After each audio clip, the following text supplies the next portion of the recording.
রাসূলুল্লাহ সাল্লাল্লাহু আলাইহি ওয়াসাল্লাম ইন্তেকালের পূর্ব মুহূর্তে আম্মাজান আয়েশা রাদিয়াল্লাহু তাআলা আনহাকে ওনার বুকের মধ্যে মাথা রাখা অবস্থায় নবীজি ইন্তেকাল করছিলেন।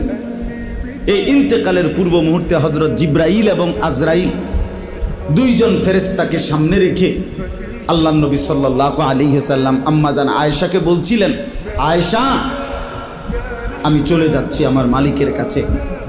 যাওয়ার আগে তোমার মাধ্যমে আমার উম্মতের জন্য আখিরি নসিহত, আমার উম্মতের জন্য আমার শেষ কথা, আসসালাত আসসালাত আসসালাত।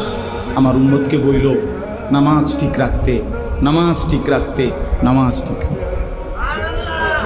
আমার বাপ, কোনো বাবা যদি মৃত্যুর পূর্বে কিছু ওসিয়ত করে, সন্তান যত পাষাণই হোক না কেন, সে তার মৃত্যু পথযাত্রী বাবার ওসিয়ত পালন করে।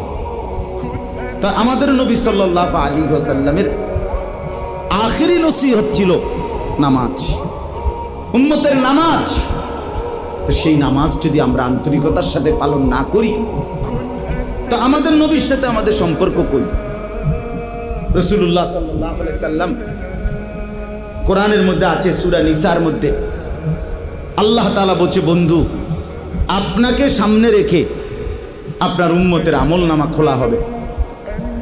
তো নবীজি সাল্লাল্লাহু আলাইহি সাল্লামের সামনে যখন আমলনামা উম্মতের খুলবে, তা আল্লাহ নবী সাল্লাল্লাহু আলাইহি সাল্লাম যখন দেখবে আমলনামায় পৃষ্ঠার পর পৃষ্ঠা, পৃষ্ঠার পর পৃষ্ঠা, এক ওয়াক্ত নামাজ নাই, ফজরের নামাজ নাই, 10 বছর, 5 বছর, 3 বছর, রাসূলুল্লাহ সাল্লাল্লাহু আলাইহি সাল্লাম বলবেন, হায় উম্মত, আমি শেষবারের মতো বলে গেছিলাম, আমার শেষ ওসিয়তটা ছিল নামাজ।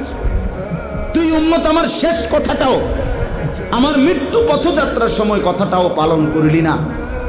এই কি আমলনামা নিয়ে আসলি? আমি কেমনে আমার আল্লাহর কাছে সুপারিশ করব? নবী সাল্লাল্লাহু আলাইহি সাল্লামের সুপারিশ এটা মামুর বাড়ি না। হাউজে কাউসারের পানি সস্তা দরের কোনো পানি না, যা আপনি চাইবেন আর দিয়ে দিবে। না না বাপ, বিষয়টা এমন না। আপনি ভালো আলেম থেকে জিজ্ঞাসা করে নিয়েন। সুপারিশ এটা আপনার মামুর বাড়ির আবদার না। কাকে সুপারিশ করবেন তা আল্লাহর পক্ষ থেকে নির্ধারিত করা আছে।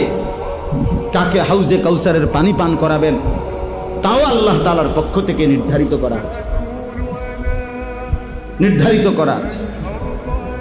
এই জন্য এটাকে একবার ছোট্টখাট্ট খামখেয়ালি মনে করলে হইতো না।